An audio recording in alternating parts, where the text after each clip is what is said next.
আল্লাহ পাক আমার নবী পাককে এত শানওয়ালা করেছে, আল্লাহ পাক আমার নবী পাককে এত সম্মানিত করেছে।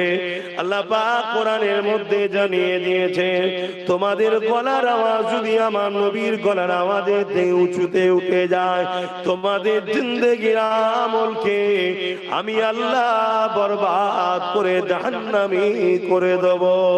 এ যুবকেরা, কোন মানুষ ধরুন ৮০ বছর নামাজ পড়েছে, কোন মানুষ ধরুন ৮০ বার হজ করেছে, কোন মানুষ ধরুন মসজিদ মাদ্রাসা বানিয়েছে, কোন মানুষ ধরুন বুখারী মুসলিম পড়েছে, আলেম মুফতি হয়েছে, কোন মানুষ ধরুন বড় হযরত বড় হুজুর হয়েছে, কিন্তু আমার নবী পাকের গলার আওয়াজের উপরে একবার তার আওয়াজটা চলে গেছে, আল্লাহ পাক তার আমলকে বরবাদ করে জাহান্নামী করে দেবে।